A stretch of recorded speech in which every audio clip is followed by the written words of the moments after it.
Praise the Lord everyone. सबको जय मसीह की। आज का विषय है चेतावनी। जब मैंने वचन पढ़ा यूहन्ना 12 का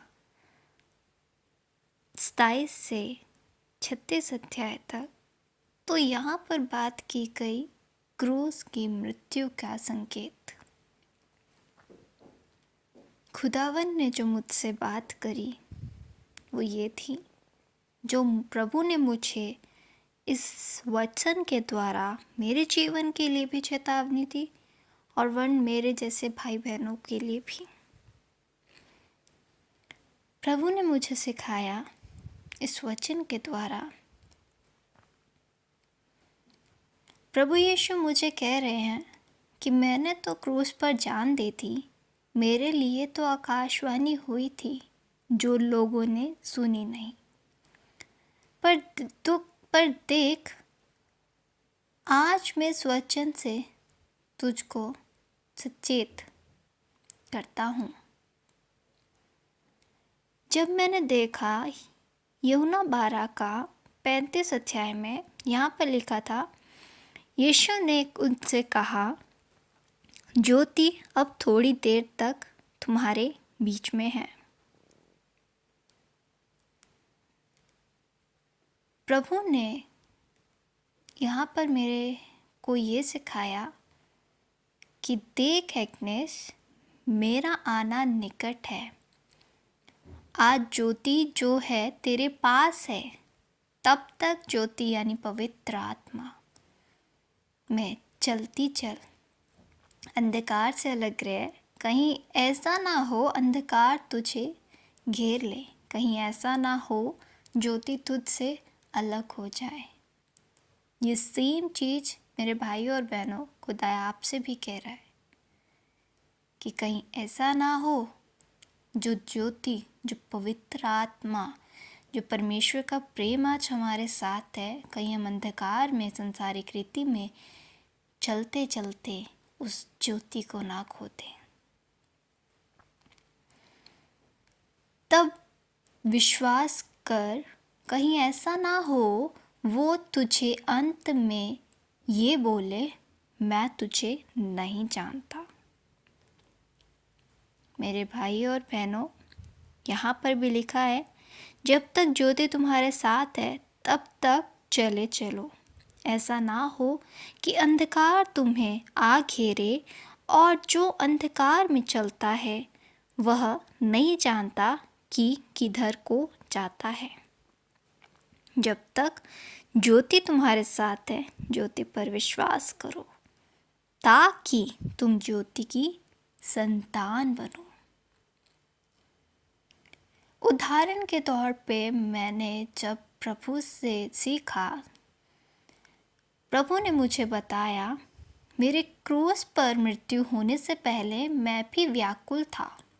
जब हम इस अध्याय में इस क्रूस की मृत्यु का संकेत जब हम इसके स्टार्टिंग में पढ़ते हैं तो वहाँ पर साफ लिखा है, अब मेरा जी व्याकुल है। यानी प्रभु यीशु का मन भी व्याकुल हुआ था। देख, वो घड़ी आने वाली है। प्रभु ने जो मुझे सिखाया वही मैं आपसे शेयर कर रही हूँ। प्रभु ने मुझसे कहा कि देख, वो घड़ी आने वाली है, मेरा आना निकट है।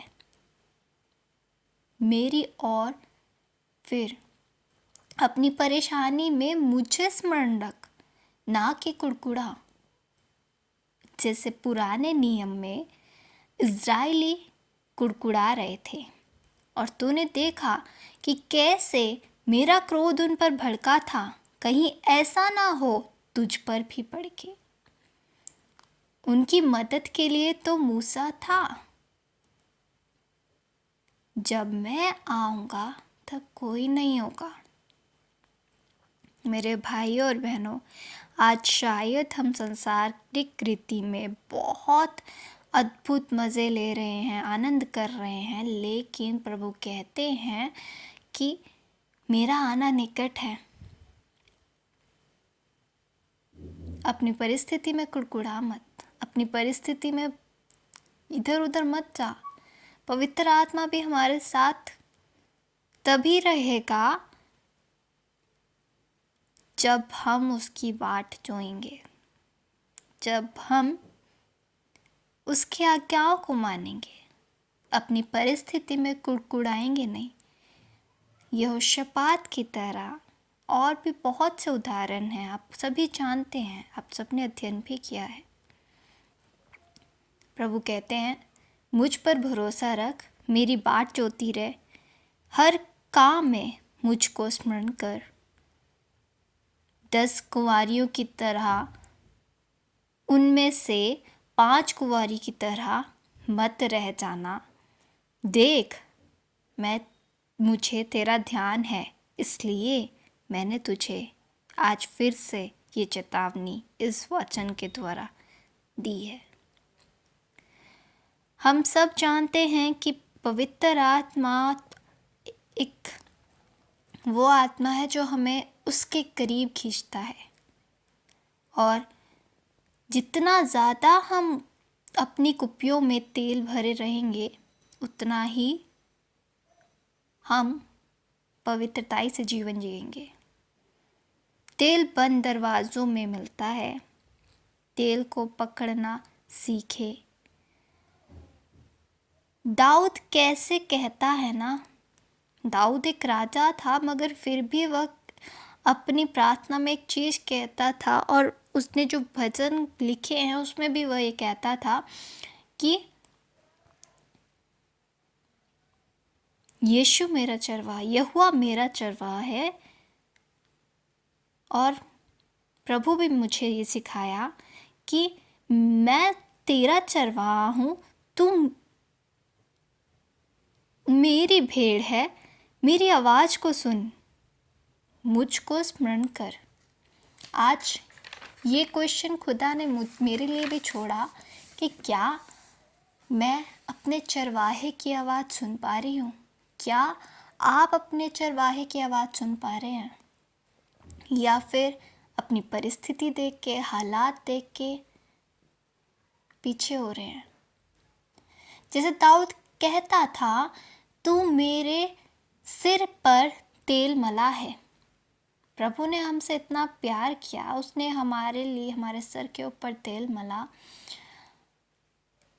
लेकिन आज हमें उस तेल की क्या कदर है, क्या वैल्यू है? मेरा कटोरा उमड़ रहा है, तेरे सर पर भी तेल मला है। उसी प्रकार से परमेश्वर ने हमारी जिंदगी में भी अपना आत्मा उंडेला है। हमें आज उसकी रक्षा करनी है।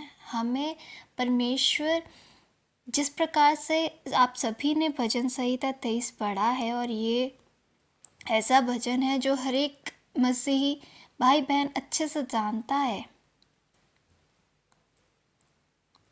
अंत नज़दीक है मेरे भाई और बहनों।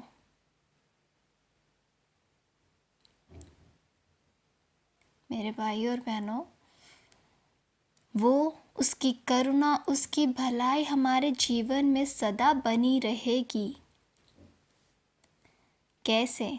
जब हम देखते हैं भजन संहिता 23 में ही, जब दाऊद राजा अपने खुदावन की भजन गाता है और लिखता है कि यीशु यहोवा मेरा चरवाहा है, मुझे कुछ घटी ना होगी। वह मुझे हर चराइयों में बैठाता है, वह मुझे सुखदाई जल के झरने में ले चलता है।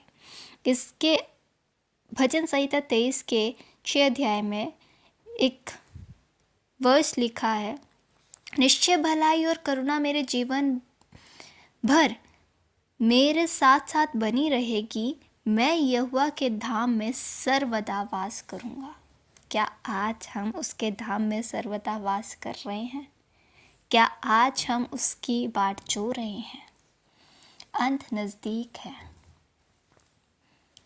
अंत नज़दीक है। प्रभु ने मुझसे खुद कहा कि देख, मैं द्वार पर नहीं वन द्वार पर ही आ गया हूँ, मेरी भेड़ों को बचा।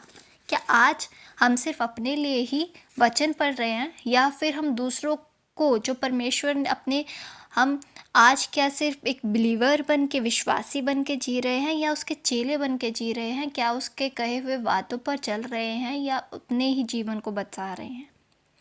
प्रभु ने कहा मुझे, मेरी भेड़ों को बचा, तू मेरी बेटी है, उठ, अब चुप ना रह, प्रार्थना कर, उपवास कर। तेरी कमज़ोरी, परमेश्वर ने मुझसे मेरी कमज़ोरी तक बताई। हमारी अक्सर कमज़ोरी यही रहती है, हम बहुत से सरमन सुनते हैं, अनगिनत सरमन हमने आज सुने होंगे। मेरा सवाल आपसे भी है, जो खुदा ने मुझसे सवाल किया वही मैं आपसे कहती हूँ, कितने ऐसे सरमन हैं जिसमें आप आनंद तो हुए, लेकिन जैसे दुख आया उसके बाद आपको वो शायद जो आपने वचन सुना अपने दास के द्वारा या दासी के द्वारा, याद रहा क्या? उस पर चले क्या? उसको मनन किया क्या?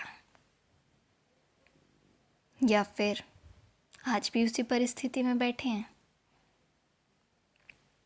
मेरे वचन को मनन ना करना, उसको मनन कर, परमेश्वर ने मुझसे कहा, और चल, मैं ही तेरा चरवाहा हूँ। आज हम सबों को उसकी आवाज़ सुनने की बेहद ज़रूरी है, बहुत ही ज़्यादा ज़रूरत है मेरे भाई और बहनों। अब प्रभु का आगमन बहुत निकट है। सताव होंगे, एक समय ऐसा आएगा कि शायद हम एक दूसरे को भी वचन ना सुनाने पाए, शायद हम उसका नाम लेने के लिए भी बहुत सी दिक्कतें हों। अगर हमें आज ये मौका दिया है ना परमेश्वर ने, तो इस मौके को गंवाए नहीं।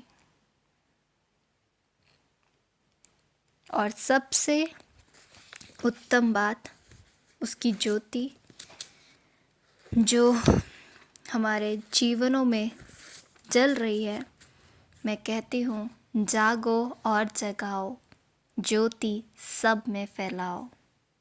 यही प्रभु ने मुझे सिखाया, क्योंकि अब मैं देरी नहीं करूँगा, मेरा आना निकट है। जागती रहो, जागती रहे एग्नेस, ऐसा ना हो कि तू सोती ही रह जाए। सेम चीज़ मेरे भाई और बहनों आपके लिए भी, कि जागते रहो, ऐसा ना हो कि कहीं आप भी सोते ही रह जाओ और अंत आपको पता है क्या होने वाला है। प्रभु आपको आशीष दे। और ये वचन सिर्फ मेरे लिए नहीं था, शायद मैंने इसमें भी, पर जो खुदा ने मुझे सिखाया मैंने वही आपसे शेयर किया। प्रभु आपको आशीष दे, और इसको एक वार्निंग की तरह लेते हुए अपनी ज़िंदगी में, जिस प्रकार प्रभु अपने मरने के, अपनी क्रूस की जो मृत्यु का संकेत हमें बता रहे थे, तो उसमें व्याकुल थे। अपनी परिस्थिति में आज आप व्याकुल ना हो, वरन उसकी बाट जोए। और मैं यही बोलूँगी कि ज्योति अब थोड़ी देर तक तुम्हारे बीच में है, हमारे बीच में है। जब तक ज्योति हमारे साथ है तब तक चले चलो, ऐसा ना हो कि अंधकार तुम्हें आ घेरे। जो अंधकार में चलता है